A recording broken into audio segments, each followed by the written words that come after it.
The wind on Highway 287 always had a way of carrying secrets, like it blew straight from hell's back door and dragged the smell of it across the endless scrub of North Texas. That stretch of road between Childress and Wichita Falls was flat and lonely, a place where people swore they saw things darting between mesquite shadows, shapes that weren't quite coyote, weren't quite human either. The truckers kept their radios on loud, voices rolling across static just to keep the silence from pressing too close. Folks in the little towns dotted along the way, Quanah, Vernon, Electra, didn't talk much about what they knew. They drank, they prayed, they stayed off the back roads at night, and they taught their kids the same. And still, sometimes, kids went missing, cars got found abandoned, tires spinning in the dust, doors open, no one inside. People whispered, called it the Texas Demon, a name old as the cattle trails. Earl Garner didn't believe in demons.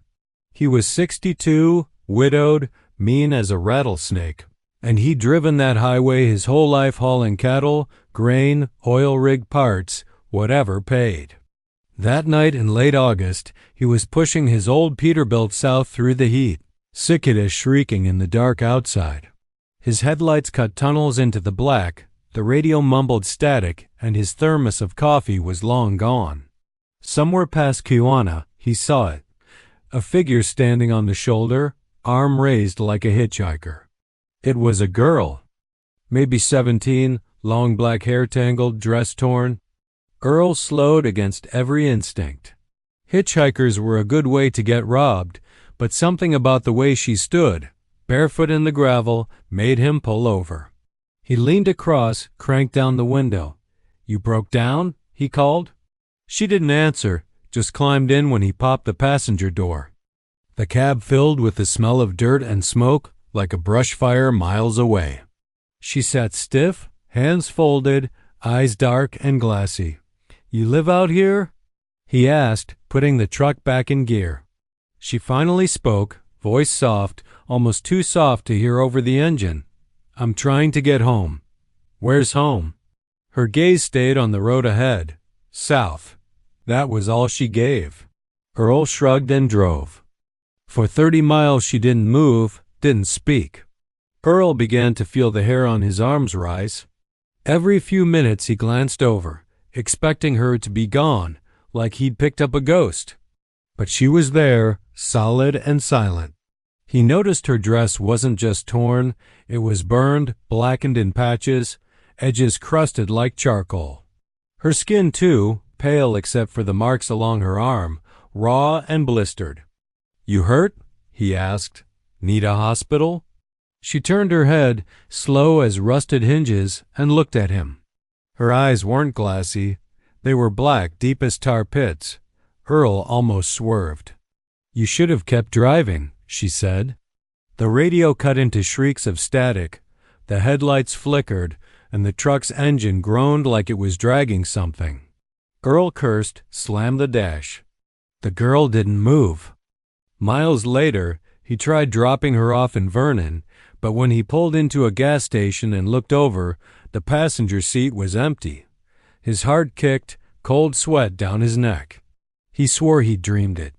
Then he saw her again, in the mirror, standing under the buzzing lights by the pumps, hair hanging over her face, dress still smoldering at the edges. Earl floored it out of there. By Wichita Falls, he was shaking, muttering prayers he hadn't used since Vietnam. He parked behind a diner and lit a cigarette with trembling hands. When he turned his head, she was sitting on the curb 10 feet away, watching him. The cigarette fell from his fingers. That's when the stories Earl had laughed off his whole life began clawing at him.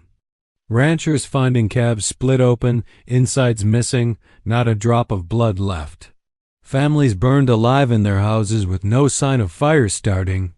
Men swearing they'd seen a woman walking along the road at night, hair black as tar, leading them into the fields and never coming back. The old-timers said it was older than the towns, older than the trails. The Comanche had another name for it, a shadow that fed on wandering souls. Earl didn't sleep. He drove back north with the sunrise, eyes burning.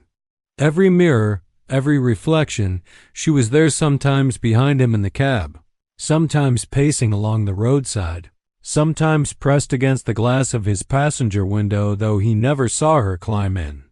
He stopped eating. He stopped talking to his kids on the phone. A week later, they found his rig parked on the shoulder, engine running, lights on. The cab was empty. The door was open. People said Earl finally paid the price for picking her up. They said he wasn't the first and wouldn't be the last.